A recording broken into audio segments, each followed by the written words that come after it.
الإسلام على 5 أشياء. There are 5 pillars, 5 foundations for Islamic faith. على الصلاة والزكاة والحج والصوم والولاية. Prayer, charity, pilgrimage to Mecca, fasting, and finally wilaya means following and practicing the teachings of the Prophet and his family, Ahlul Bayt, alayhim salam. So when we talk about as-siyam as one of the foundations of Islamic traditions, Islamic faith, we are talking about one of the most important spiritual exercises in Islam. Is a kind of exercise that takes us very close to Allah subhanahu wa ta'ala based on the tradition as-sawmu li wa ana ujzu'u bih. Fasting is for me, Allah is saying, and I'm the one that rewarded. Of course, every act of ibadah, whether it's salat or zakat or hajj, all of them are for God. But there is something special about fasting because when you pray, everybody can see your prayer. When you go to hajj, they can see it. When you pay zakat, it can be seen. But fasting is something that really is just you. Somebody can show up that he is fasting and she is fasting, but in reality is not the case. So can cancel and invalidate his fast or her fast. So this is something that really demonstration of sincerity in fasting and siyam. This is why he says, وَأَنَا أُجْزِئُ بِهِ. During this holy month of Ramadan, he has sent us an invitation. God is inviting us. He is the host, and we are his guests. And Ramadan is a beautiful and blessing banquet that all people of faith are invited to enjoy this heavenly reception. Obviously, Allah's intention of Siyam was not that he enjoys our suffering. He didn't mean by Siyam to punish us. What he meant by Siyam was to purify us. So the purpose of Siyam is not punishment, but purification. And of course, sometimes we have to go through suffering and pain to gain.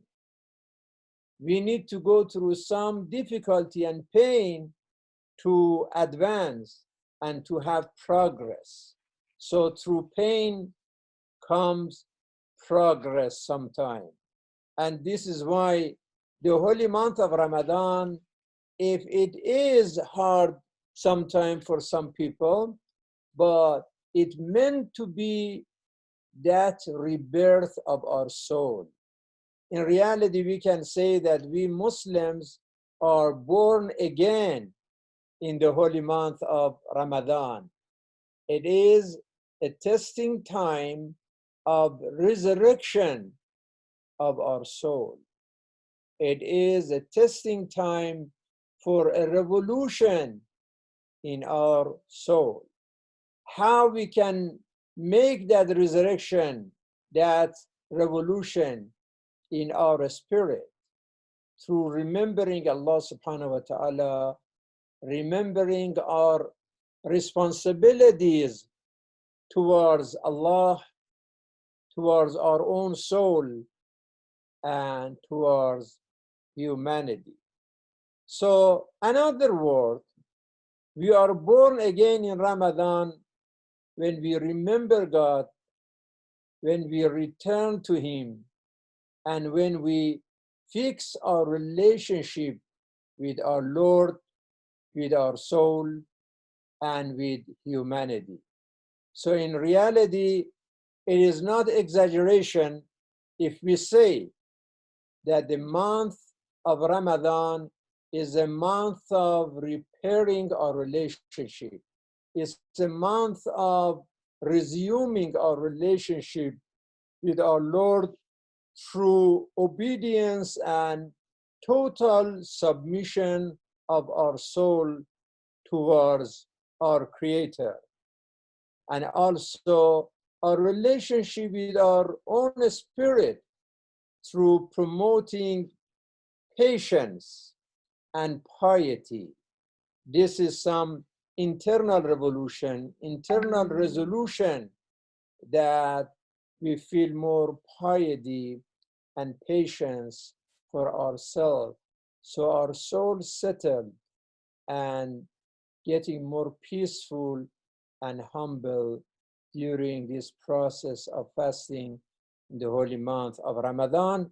But the third kind of relationship is relationship with people, that Ramadan gives us an opportunity to show love, respect, courtesy, and compassion with other people, showing our solidarity, the sense of understanding the suffering of the poor, the homeless, the hungry, and especially people who are suffering from multiple pains, being in war zones, under war, under terrorism, under occupation, under oppression and injustice. So this is all about resuming and repairing our relationship with the Lord and with the world. So especially when we talk about people, remembering that الصيام is not about الصيام عن الأكل والشرب والدخان والجنس فقط. الصيام من الكذب، من الغيبة، من التهمة. So صيام اللسان is not less important than صيام الباطن. There is an expression in the Quran, صوم الصمت. Although technically we don't have صوم الصمت or صوم السكوت, that somebody makes an intention of fasting through silence. We don't have it under this package. But apparently there was something in previous traditions, since Quran talks about Sayyidah Maryam alayhi salam, chapter 19, verse 26, إني نذرت للرحمن صوما فلن أكلم اليوم. That Mary, the mother of Jesus, peace be upon them, she made an intention as a siyam sukut, that she decided not to talk to any human beings. So in that sense, we have something mentioned in the Holy Quran as sawm sukut or sawm samt, that it makes sense in talking about our expression, talking about our tongue, that how our tongue can fast, especially from saying wrong thing. الصوم من الكذب، الصوم من الغيبة، الصوم من التهمة، الصوم من اللغو واللهب، يعني talking foolish talks. If we go to chapter Al-Mu'minun, بسم الله الرحمن الرحيم قد أفلح المؤمنون الذين هم في صلاتهم خاشعون والذين هم عن اللغو معرضون والذين هم للزكاة فاعلون والذين هم لفروجهم حافظون والذين هم لأماناتهم وعهدهم راعون والذين هم على صلاتهم يحافظون أولئك هم الوارثون الذين يرثون الفردوس هم فيها خالدون.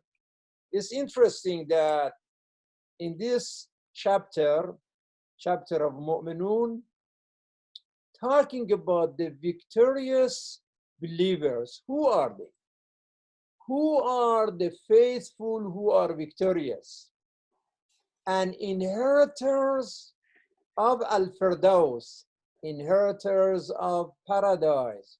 Who are they? Allah mentions 7 characteristics of salvation and winning of paradise.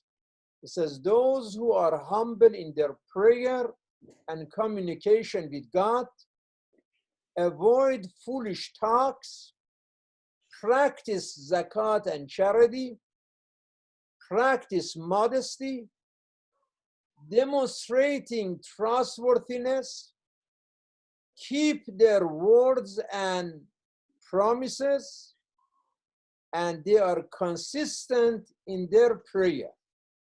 You see, out of these 7 qualities, prayer, charity, modesty, trustworthiness, promise keeping, and consistency in communication or prayer, out of all of this, number 2, the number or the sign number 2 of salvation and being inheritor of paradise is an al-laghwi mu'radun, those who stay away from nonsense, from saying foolish things, and especially when talks and words are harmful.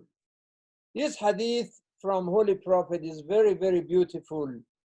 لا يستقيم إيمان عبد حتى يستقيم قلبه ولا يستقيم قلبه حتى يستقيم لسانه, saying that a person cannot be really mu'min and faithful if the heart of this person is not straight.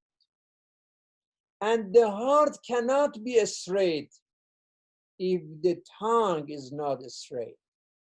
So if you want to really complete your faith, you have to watch what you say. من كان يؤمن بالله واليوم الآخر فليقل خيرا أو يصمت. The Prophet says that if you really believe in God and the day of judgment, you have only 2 options. If you have something nice, something khair, something useful, say it. But if you don't, then the other option is to be silent. من حسن إسلام المرء تركه ما لا يعني. Amazing expression that really the beauty of your deen, the beauty of your Islam is to just drop nonsense. Anything that doesn't have real meaning, then don't say it. Al-Muslimu man salima an-nasu min lisanihi, min yadihi wa lisanihi. There is a scholar who wrote a book in Farsi, and he mentioned 190 serious sins committed by lisan. these are little lesson that جرمه يعني جرمه صغير وجرمه كبير, that the size is small but its sins is big. He is saying that there are 190 sins that your tongue can commit. I really was praying for even the president when he was talking, and I mentioned last night that he was talking in the White House, and I said, you know, when you get too old and you are under so much pressure and you want to fight with everyone, you want to fight with Iran, fight with China, fight with immigrants, fight with the World Health Organization, fight with immigrants, then you really mix up. And then when you are coming and talking about fighting coronavirus, all of a sudden you suggest that, what about, you know, he was talking to one of the Dr. Briggs. Dr. Briggs, what about, you know, doing some research to treat the victims of coronavirus by injecting disinfectant in their body? I mean, you know, it's just amazing that somebody, and I was saying, oh God, please help him. If somebody mix up like to poison, as a matter of fact, all the doctors are saying that these products are so poisonous. If somebody is coming and saying to fight coronavirus, to inject poison to the patient, what if he makes a similar decision and start a fighting or start a war with China, with the other countries, and it's just horrible. So I started even, you know, praying for him, because after he said this, yesterday he came back and he said, you know, I was not serious. I was just kidding. Are you serious? In a country that now over 54,000 people are killed by coronavirus, and almost 1 million people now are infected. You are coming and you are suggesting to inject poison on them, and then you are saying, oh, I was just kidding. It's just unbelievable. For that reason, we really need to pray for him and pray for everyone during this holy month of Ramadan. So I want to end this conversation with this dua, and I know that we have Dr. Shady is waiting to start a beautiful presentation for us. Let us conclude with this dua. اللهم أدخل على أهل القبور السرور. اللهم أغني كل فقير. اللهم أشبع كل جائع. اللهم اكسو كل عريان. اللهم اقض دين كل مدين. اللهم فرج عن كل مكروب.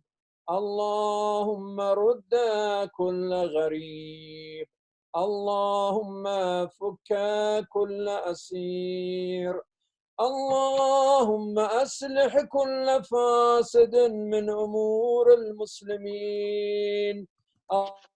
اللهم اشف كل مريض. اللهم اشف كل مريض.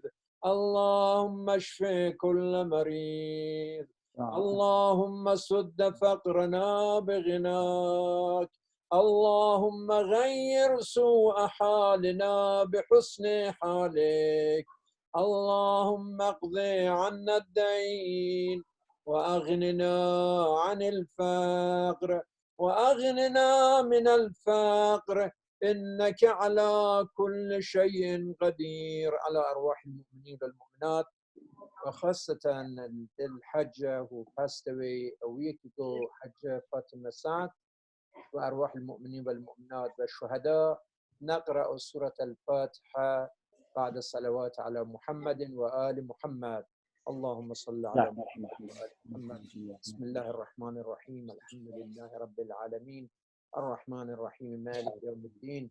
إياك نعبد وإياك نستعين. اهدنا الصراط المستقيم صراط الذين أنعمت عليهم غير المغضوب عليهم ولا الضالين والسلام عليكم ورحمة الله وبركاته. Thank you, Imam.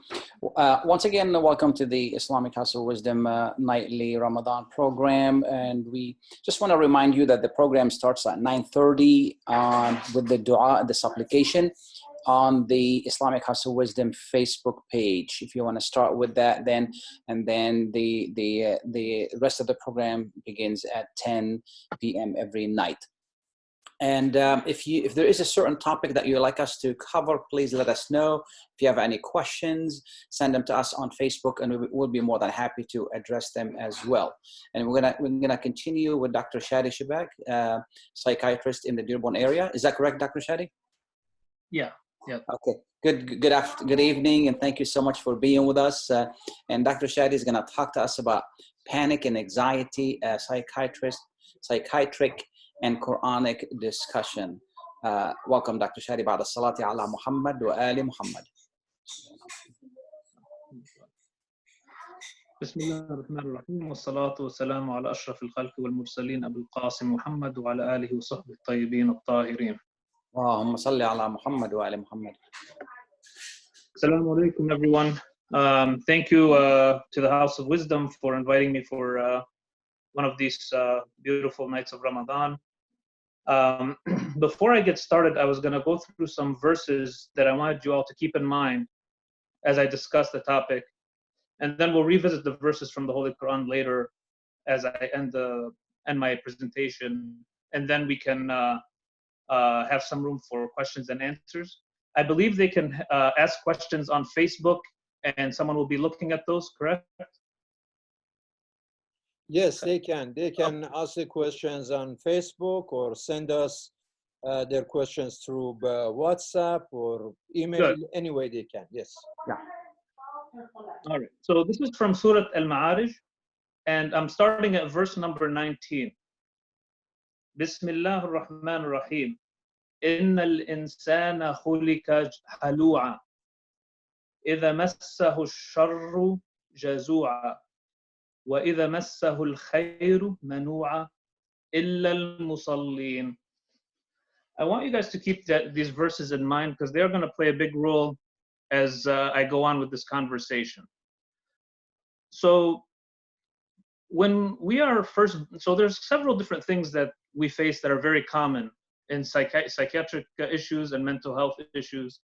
And those are depression, anxiety, and panic. And they're three different things, but they interrelate to one another. With depression, the way I like to explain it to someone is when someone feels depressed, they tend to have this feeling of helplessness, hopelessness, and low energy. They're sad, and they're constantly focused on the past, okay? And it comes with poor sleep, poor appetite, and these things that we kind of discussed last time I was with the House of Wisdom.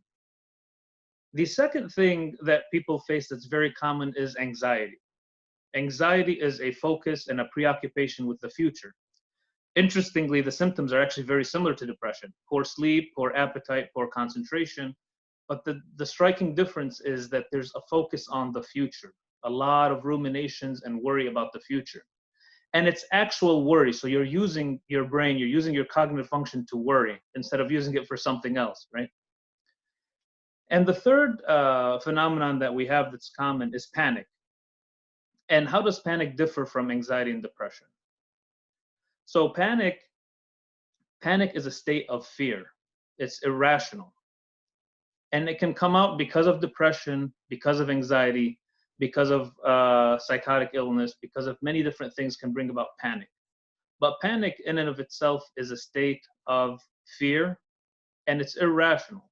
When I say irrational, it means you're not really using much of your cognitive function to have a panic attack. You're not thinking about anything really when you're having a panic attack.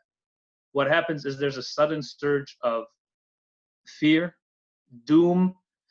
You feel like something is closing in on you. It comes with rapid heart rate. It comes with difficulty with breathing. You feel suffocated. You may have fits of violence as you panic, or you may not, but it's not something that you're consciously thinking about. While with anxiety, so someone with anxiety will come and say, I'm constantly worried about the future. I'm constantly worried about money. I'm constantly worried about what's going to happen to my health, what's going to happen to my family's health, what happens if I die, what happens if I'm going to die soon. They're thinking. They know what's causing. There's something that's in their mind that's preoccupying them, that's causing them to almost be crippled with anxiety. And anxiety can be extremely crippling. But the important thing of anxiety is there's thoughts there. There's cognitive distortions. There's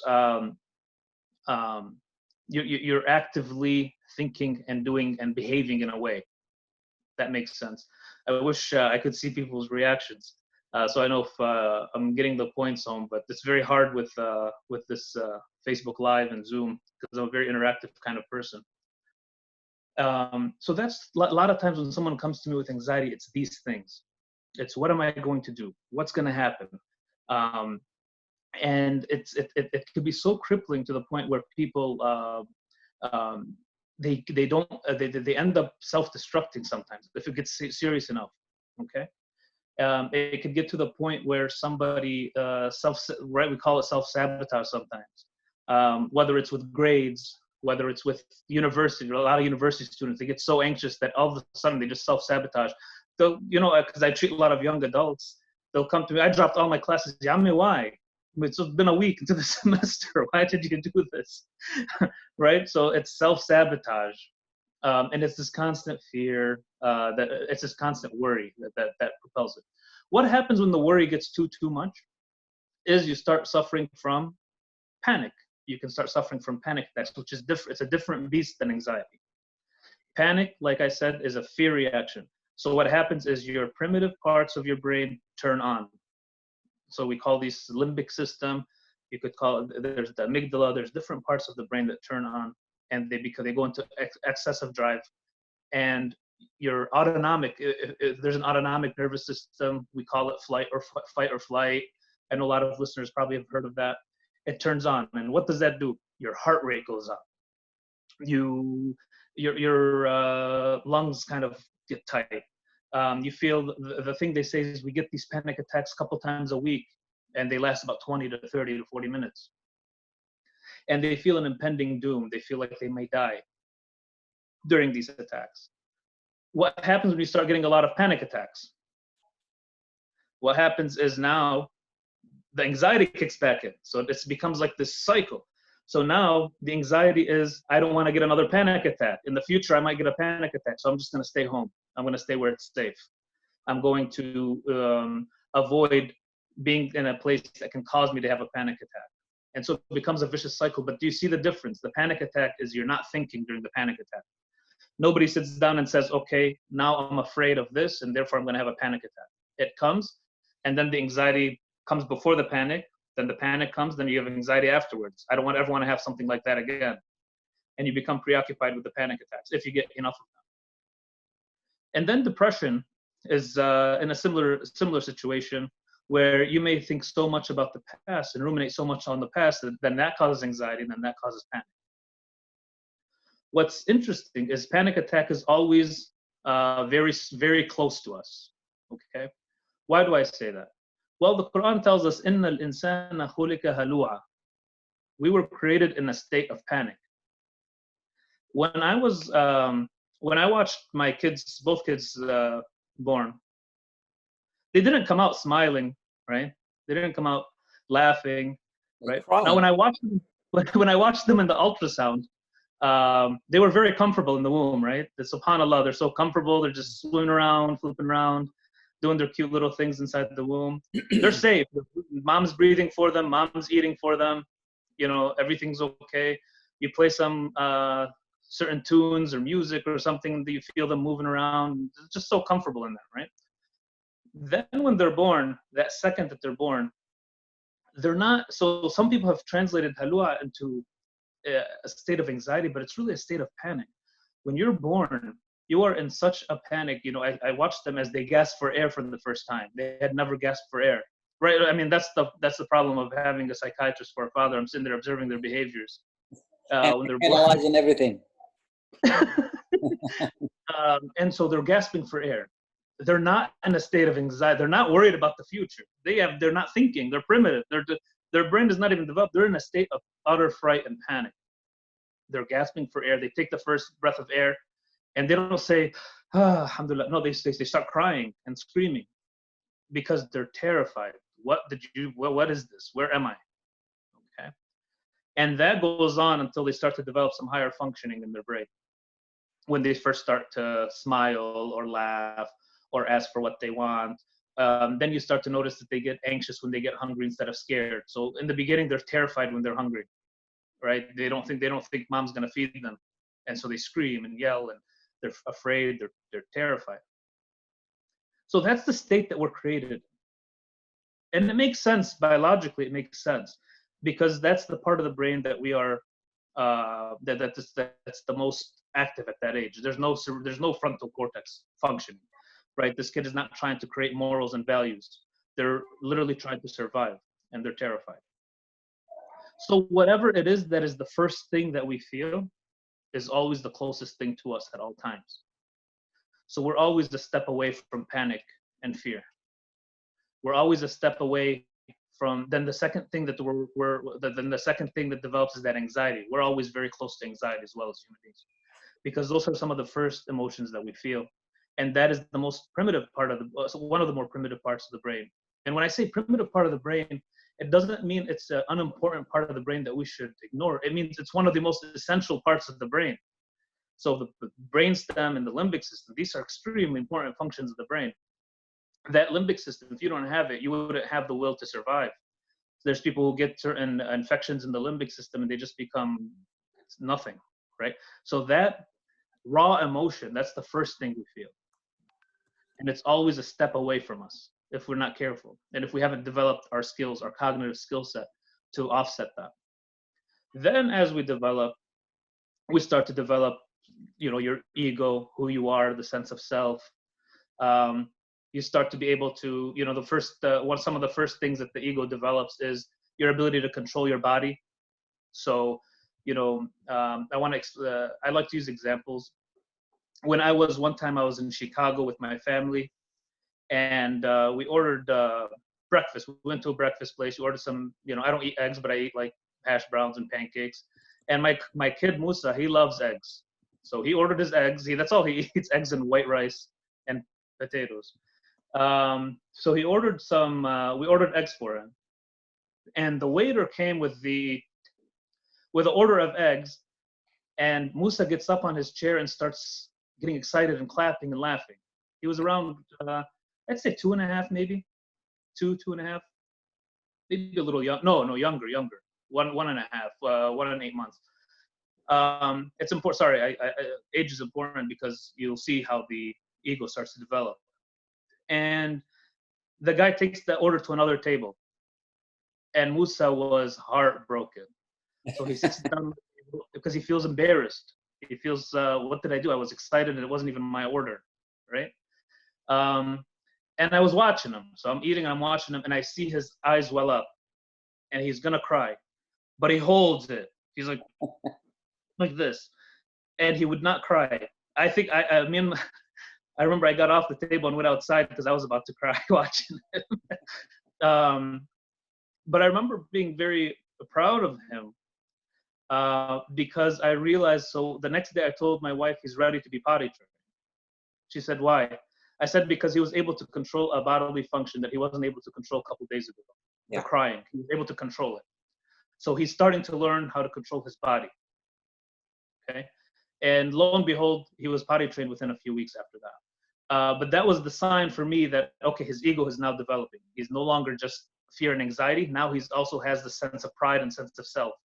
And that's when we moved in with the potty training. So that's the ego starting to develop.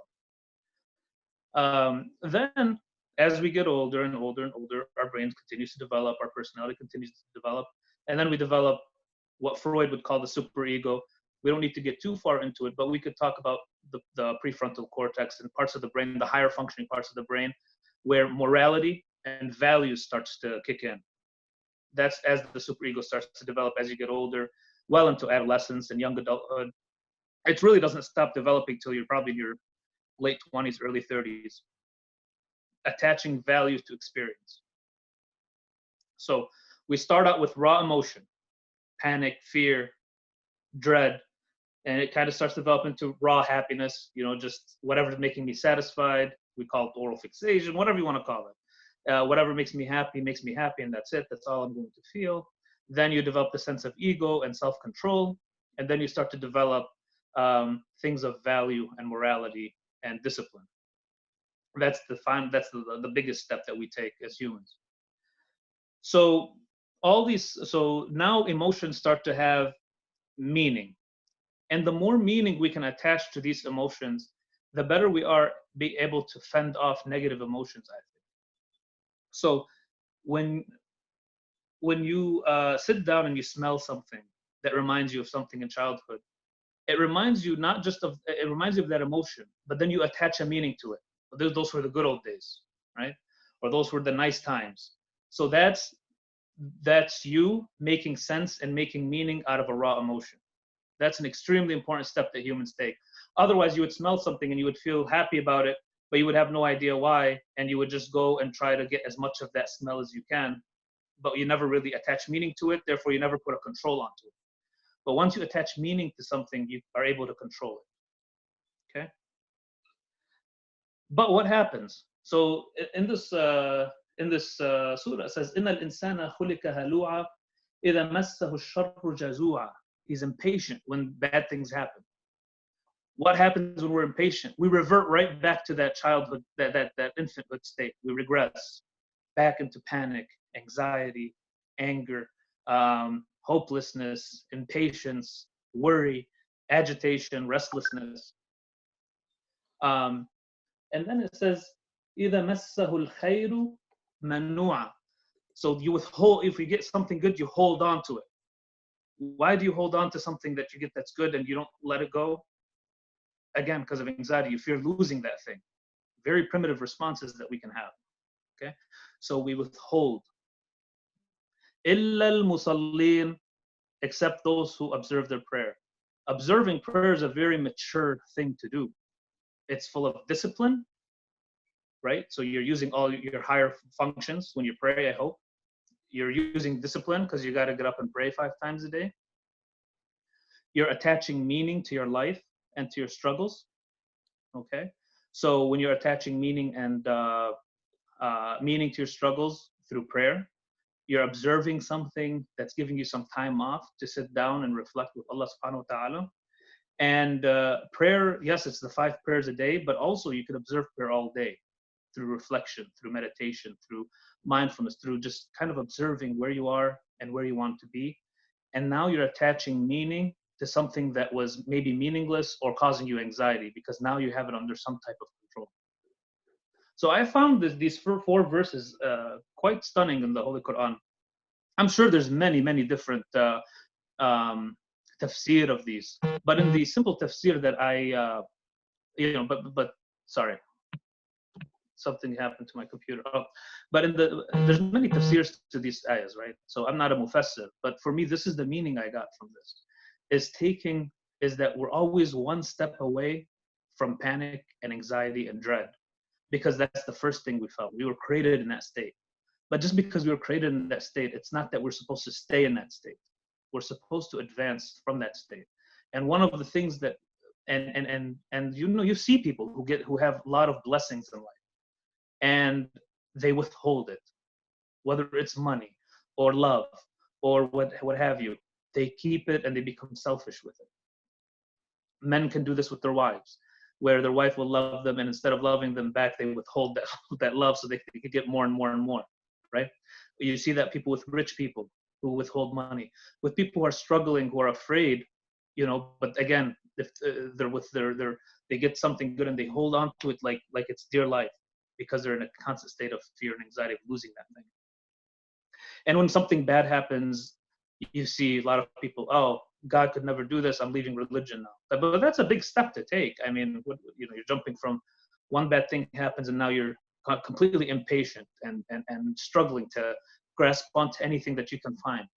But Allah subhanahu wa ta'ala is telling us to grasp onto prayer, to grasp onto Him, to grasp onto higher functions, to grasp onto morality and values, to make meaning out of our life, so that our life is not just lived meaninglessly through bare emotions, but with emotions and thought.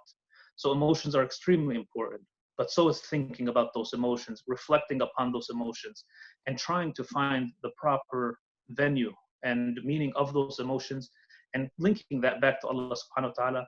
Because God tells us in some in hadith in hadith Qudsi, in the hadith Qudsi, that He has for us something for us in this world, a certain amount of blessings that He's going to give us. And you can search all you want. You can become like the crazy man in the wilderness, running around and trying to find, and at the end, you're going to get exactly what He has allotted for us. So I think there's a lot of wisdom in that, is to put our faith in Allah subhanahu wa ta'ala. Yes, work hard. Yes, we don't want bad things to happen, but if things do happen not according to our plan, not to fall into the trap of constant anxiety and worrying about the future, or else you will die one day realizing that you've lived your whole life worried about the future, counting down, and didn't get a lot of sustenance from your life. Now, it's easier said than done.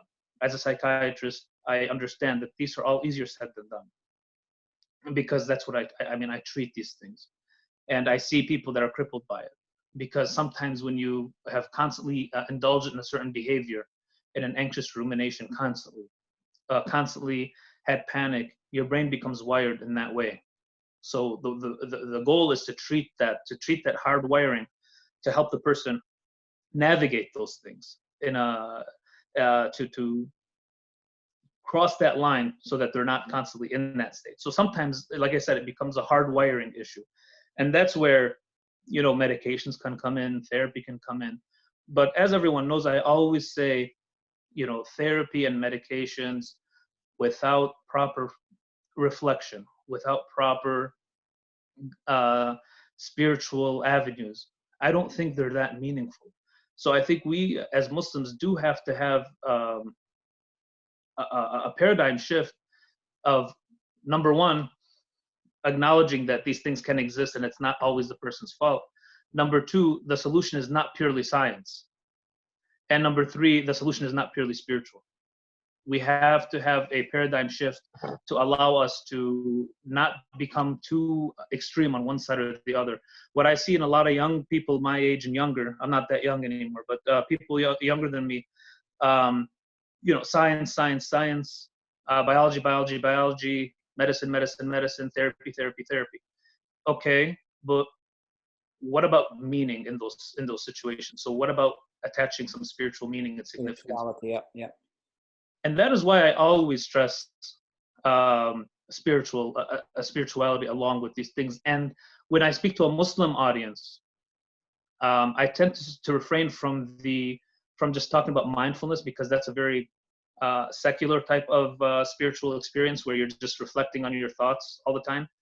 And I try to attach it more to observing one's behavior and thoughts in context to Allah subhanahu wa ta'ala. When I speak, obviously I treat Muslims, non-Muslims, and everything, but when I'm speaking to a Muslim audience, I think it's very important for us to not fall too far into the secular sciences, but also not fall too far into the extremism and dogma. So there has to be a balance. Actually, we have a question from one of the people watching, and he basically said that, away from medication for antidepressants, what are some of the, and you just mentioned some of them, and what are some of the things that somebody can do to treat that without medication? I think some of the things we can do is, there's always therapy, but you got to find the proper therapist too, and that could be hard, especially for someone who's maybe looking for something a little more than just, you're doing good today and that's good and your behavior is good, right? It becomes too reductionist. So you might want to seek out therapy and also religious guidance, both at the same time. So seek out the therapist for your behaviors and for these types of things, but also seek spiritual guidance as well. I think the two have to go together. If you don't find a therapist who has both, then try to find two separate people to help you with that. Because there are things in Islam that are, for example, haram, right? But in the secular world, they may not be considered anything of a big deal. So Muslims may fall into, and I bring this up because this is something that I've been asked about several times. Muslims who may watch a lot of bad movies, pornography, for example. But if they go to their therapist says, well, if you're doing it only this much, that's okay. And if you're only doing this, but a spiritual guide will also tell you that, well, no, these things are haram and we have to find a solution away from these things. Yeah. And I think that's where Allah subhanahu wa ta'ala comes in. That's where inna salata tanha an al-fahshati wal munkar comes in. That's where these things become extremely crucial and important.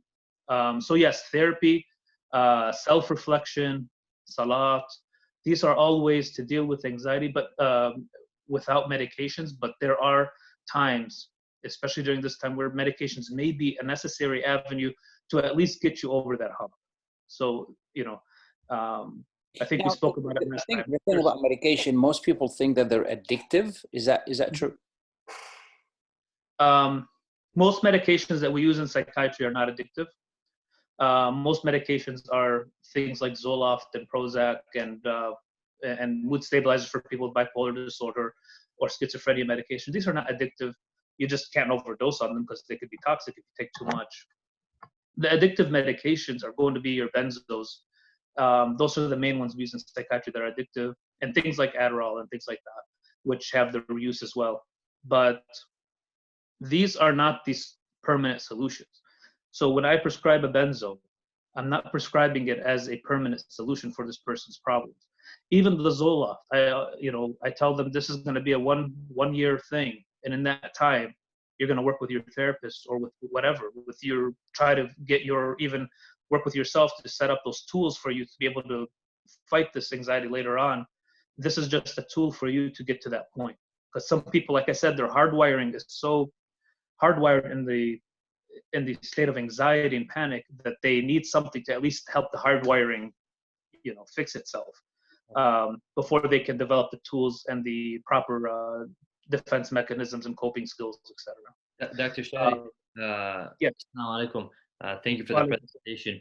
I think there may be a misconception with the terms addicting and dependence when it comes to these medications. If you could just clarify the difference between somebody, maybe these medications or these therapies being addictive as opposed to people just building a dependence on them.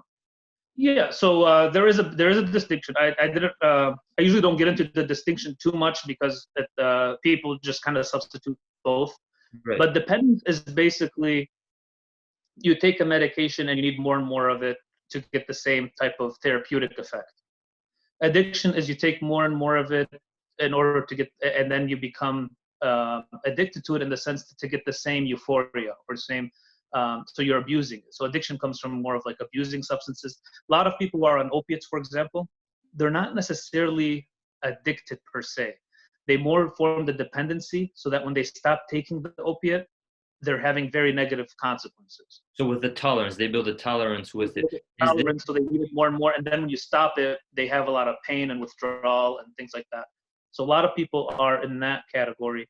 And then there's some that are, and then there's a lot also in the addictive category where they were taking it in order to get a certain high, a certain euphoria, and they needed to take more and more of it until, So this isn't the case with the antidepressants, because a lot of times it may be taboo when people think antidepressant, oh, you're an addict or something like that. That's not something that, people who take antidepressants or want to take antidepressants, they shouldn't worry about the fact that, oh, my physiology will become altered to where I become addicted to these medications. Yeah, they may form a slight dependency. Right.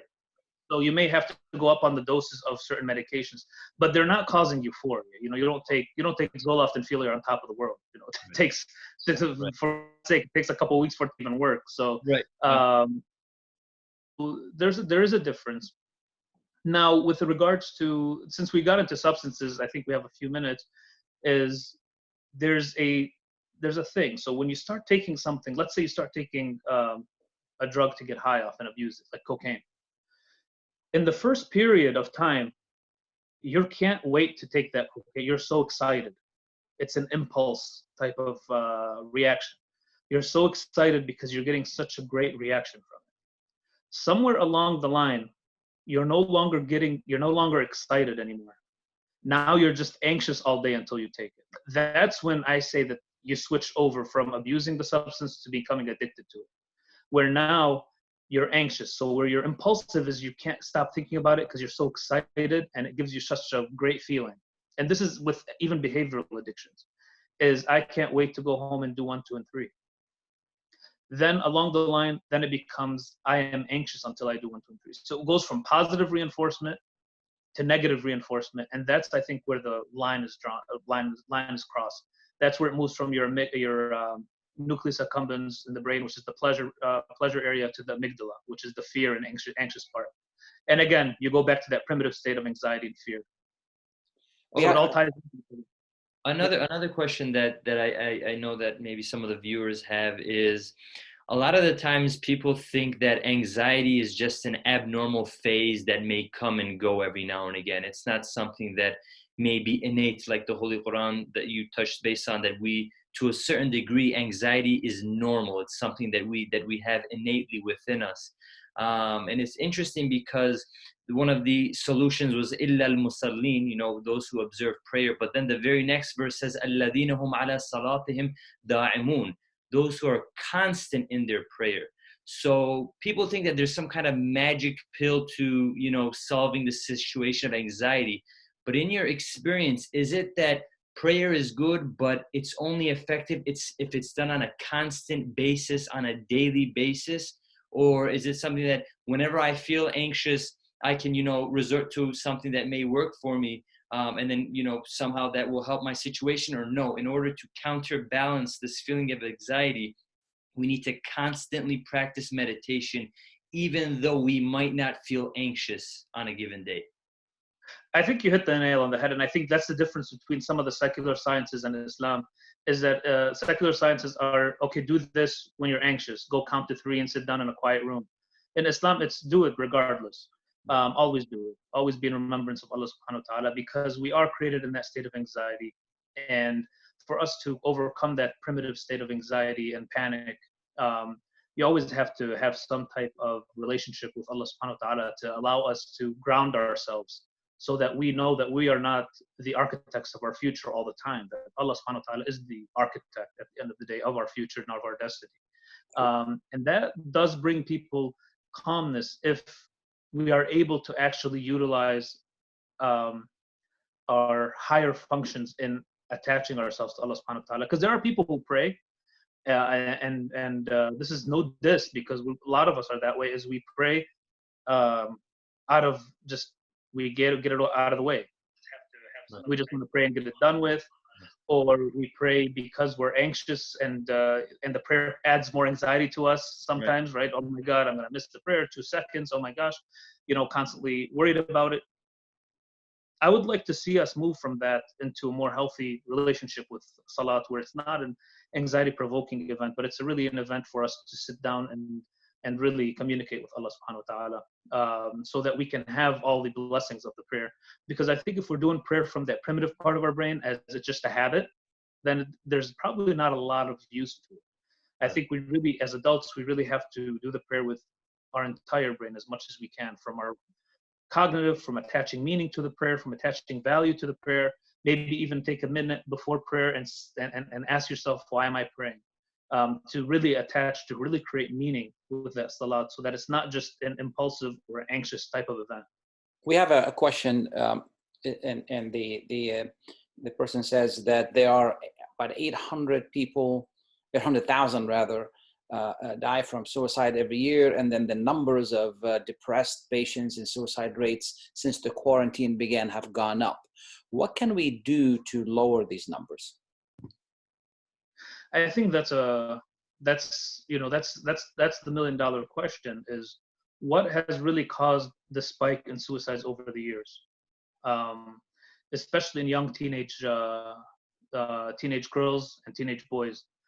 The psych wards are full all the time. When I was working on the inpatient adolescent unit, it was always full. What has happened? What we can hypothesize. There's not a lot of research done on it, because I think the question here is what can we do right now because of the stay-in orders and the quarantine? Yeah, I'll get into that. Yeah. But there is a spike in suicides overall.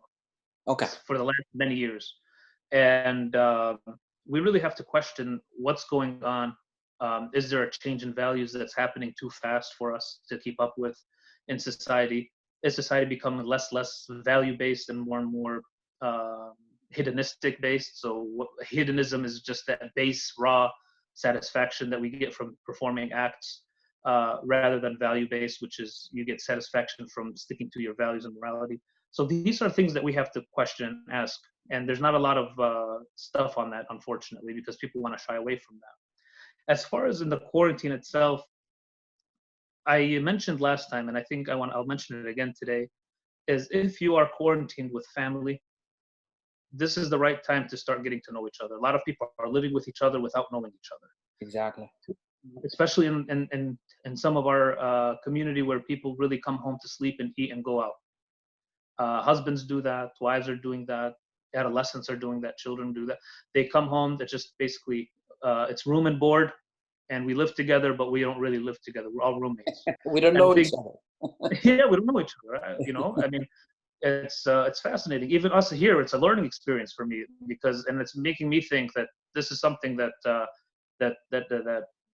we should really use this as a way to get back to the family and get to know each other again. Use this as a way to restart our life with each other, so that we're not just roommates. We're not just unemotional roommates that just live together for common good, but we're actually family. We're actually people who love each other. And those who don't have family, that's the hard part. Is there's people that don't live with family, that don't live with friends. So both are hard. Living with family and living without family in a quarantine is both very difficult. But both of them offer us some hope. One is if you live with family, to get to know one another, spend some quality time to talk with one another, to open up subjects, to watch things together and talk about it, not just watch a movie and go to sleep after, but to actually spend that quality time together. If you live alone, it's very difficult. But in those cases, it's on us to try to reach out to those people and make sure that they're okay.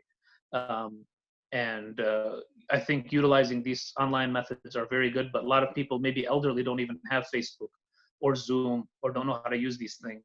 So it's on us, I think, at that point, and all of us may know one or two people who are lonely, to reach out to them in a very kind way and just say, hi, how are you doing? How's everything? You want to do a video chat? Let me teach you how to do it, and go from there. Those, I think, are the most practical solutions. There's no magic solution, right? It's hard. Dr. Shady, really it is a very challenging situation for the families. Now, I know that you receive these, problems from the families, and many people call us in the mosque. I mean, I'm talking about even the families that they are faithful.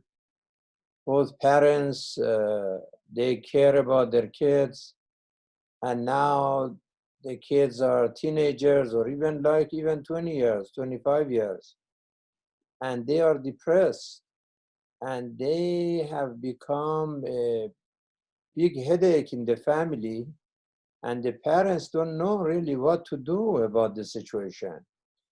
And you mentioned about both science and faith, science and prayer, religion and rationality, a combination of reason and religion, all of this. But sometimes I feel that the families, they are late in being awake of these problems.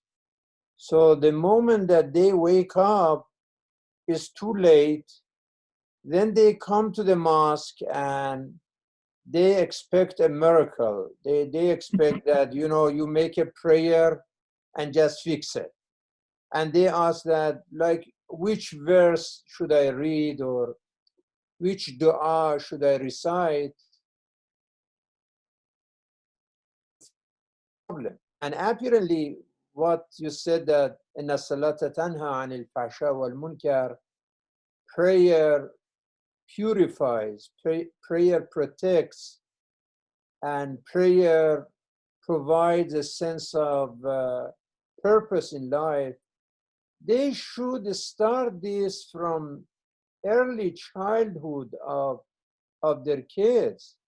I mean, if they are busy of their own life and just care for supporting material for the kids, and provide food and house and transportation, and get neglect about and ignore that spiritual part, while he is or she is 20, 25 years old and now in different world.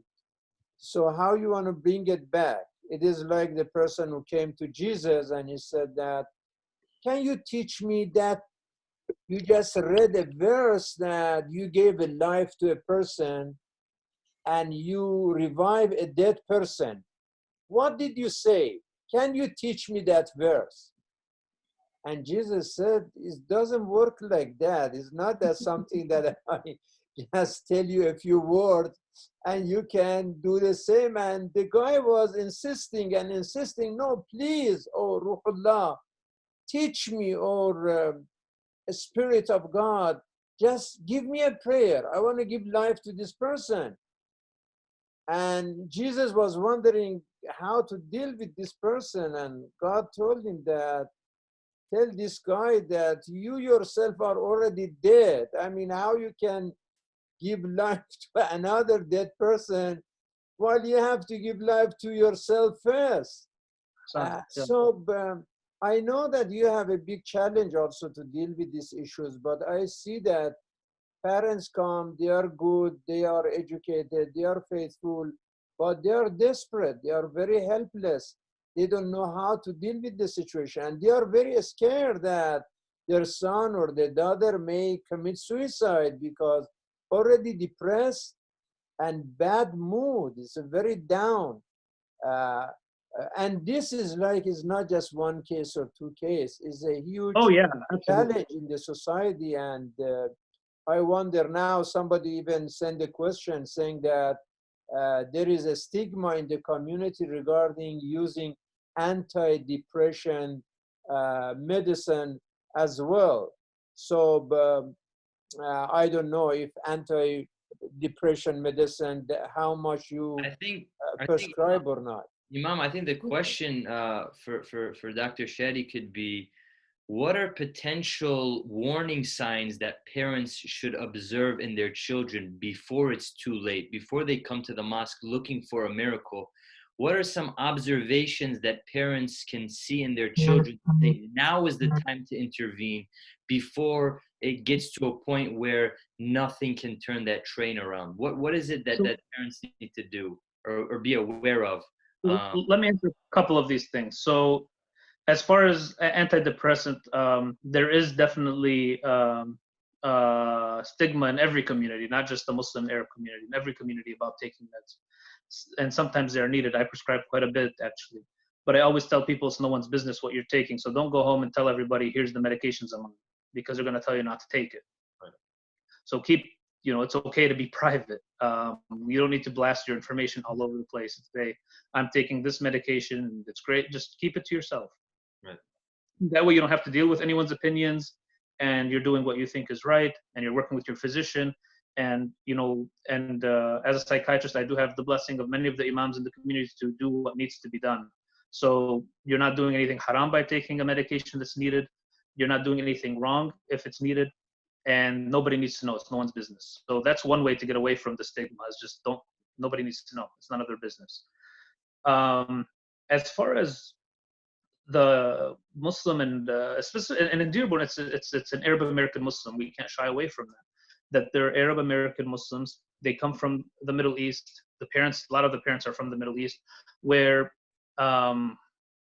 religion and spirituality were part of the obvious culture that they should follow. And they come here and they think that it's going to be the same thing in the United States, but this is a very pluralistic, large society. So there's a process of integrating into the society that's very hard for immigrants, because they come from a place where everything is just kind of obvious. Yeah, you grow up Muslim, you grow up to go to the mosque, things are obvious. And here it's not so obvious, so people fall out of that. So I think we have to also educate new parents and young parents that these things are not as obvious in this country as they are in the Far East, and that they do have to spend a lot more time educating them at a young age than over there, where if you grow up in a village, you're just going to be like everybody else in the village. If that's good or bad, I'm not saying that's good or bad. Sure, sure. I'm not saying it's better here than there, or that it's better there than here. They both have positives and negatives. Here we have the ability to actually be individuals and really cherish our religion and things like that. But we also can fall into the area where parents may think that it's just going to be an automatic thing, and it's not so automatic. They actually have to spend time teaching and instilling those values in the child, where in the Middle East they may not have to do it as much. So that's one thing, to educate parents in a preventative way. So people who don't have problems yet, they should be educated on this. They should be educated on preventing those crises from taking place by really not taking anything for granted. Don't take it for granted that your son is not going to go to school and eat ham, right? Don't take it for granted that your son is not going to go through high school and go partying.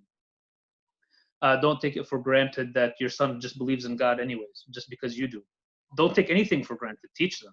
It's okay. There's nothing wrong with teaching. This whole idea of laissez-faire parenting and just let them become what they need to become. No, that's not what parents are for. We're not here to be laissez-faire. We're here to instill values and morality and teach our kids our traditions, and then they can do with it what they want. But at least we have given them the tools to be able to navigate society. So don't take things for granted. For those who are older that are now falling into crises, that's when I think those people require professional help. That's when someone who's 25 was going through problems and regardless of what, and by the way, guys, even religious people, mystics, everybody can go through these problems. It's not just people who. So we don't want to also stigmatize mental health. That this religious people come and see me all the time, very in confidence, and that's okay too. What you want to do is, once it gets to the point where it's crossing over, that's when you need to get professional help. But before we get to professional help, we should have preventative programming. We should have programs to teach people what values to instill in their children. What are the crises of integration, right? Because as we integrate, there's some people who will integrate well into American society. Some people assimilate, so they'll leave all their traditions behind and become and just adopt whatever traditions are here. Some people will integrate; they'll have pieces of their tradition and pieces of this tradition in their life. Some people will separate completely, and some people will become marginalized. So we have to also look into the process of integration, how it happens, and how do we help immigrant communities integrate healthfully into society instead of assimilating or separating. I think what you just mentioned right now, we should have a whole entire segment on it, because this is something so important, and it gets to the identity of who we are. We come from different cultures and how we deal with our children. And if we understand that correctly, and if we understand that relationship, it could save us a lot of problems down the road. Absolutely. Acculturation. It's called acculturation. It's very important. I think what we should do is come back and talk about this. And before we finish, is there anything we haven't asked you that people need to know? Final thoughts. I think we're good. I think we just need to have a team, a competent team to deal with the culture correctly. We need to understand the process of acculturation, which is one of the things I love the most in mental health, is the process of one culture coming into contact with another culture. It's something that we've published papers on and we've done work on, and I think that is so important. Acculturation is one of the most important things for immigrant communities, because when we don't understand the culture that we're coming in contact with, we can fall into the traps very easily, whether it's political traps, psychological traps, or what have you. Absolutely. But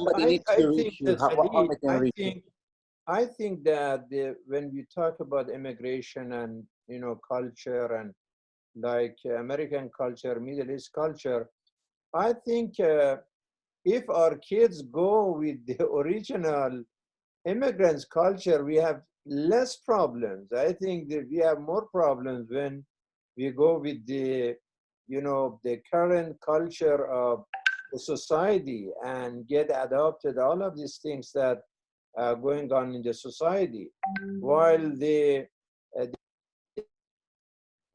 immigrants who came, this event and brought with them so much traditional values and family values and faith values, we had much less problem in the past than now. We get more problems as new generations come and they adjusted with different culture. Isn't it the case?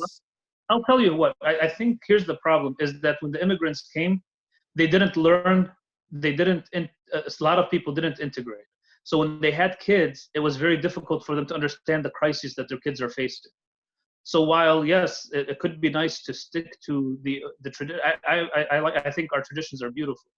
I always defend our culture and our religion and everything, but we have to understand the process of integration so that, because it will happen, right? Whether it's one generation, two generation, or four generations, integration will happen. And so we have to understand the process so that we understand what the crises that our kids will face. If we don't, then it dies. The entire system dies with us, and we don't have a good way of relaying it to our children. So we have to understand what culture we're coming in contact with, because the culture we're coming in contact with has positives and negatives, and so does our immigrant culture has positive. Our immigrant culture has a lot of this honor, which it can be very good, but it can also be very materialistic because you're honored by how much you have. And when you come to a new culture that's based on dignity, which is the West, that could be good or bad, because dignity is do whatever you want as long as you're happy. Well, that doesn't work with us. So we have to find a way to merge the two and understand the two processes so that we can be healthy with regard to integration, instead of assimilating and giving up on everything that we've ever held dear in our tradition. Absolutely. Again, what we'll do is, maybe this Ramadan, or maybe in another time, this is really a great topic because it touches on very important issues there. If anybody needs to reach you, how can they reach you? They could reach me through the clinic.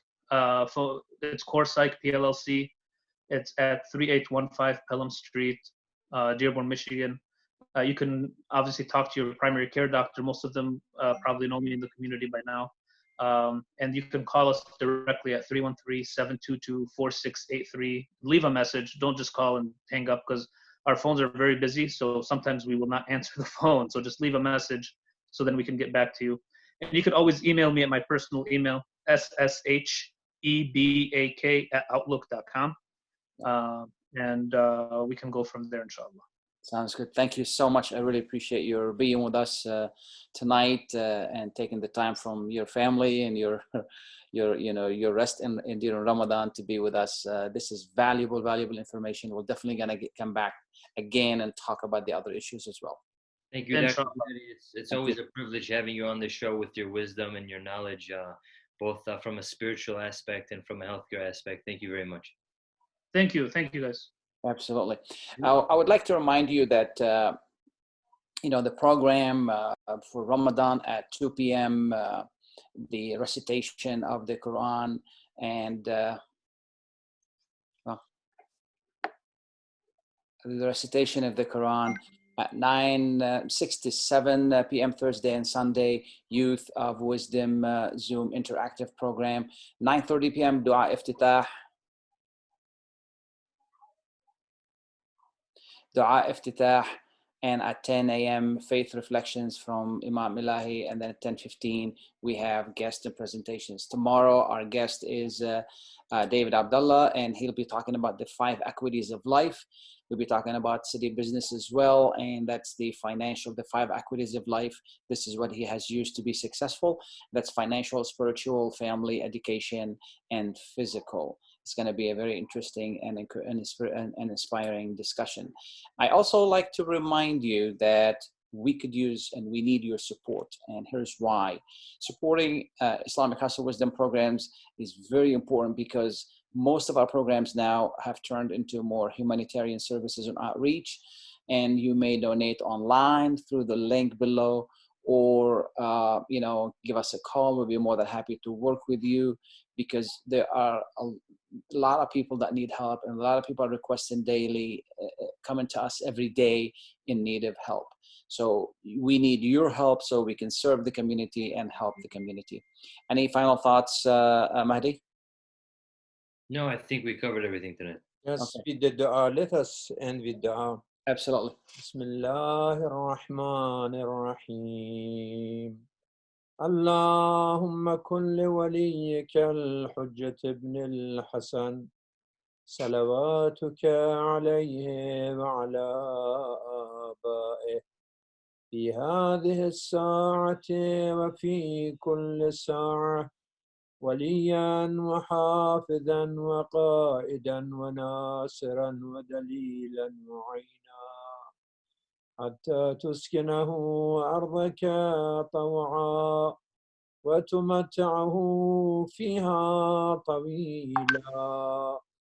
اللهم حبب إلينا الإيمان وزينه في قلوبنا.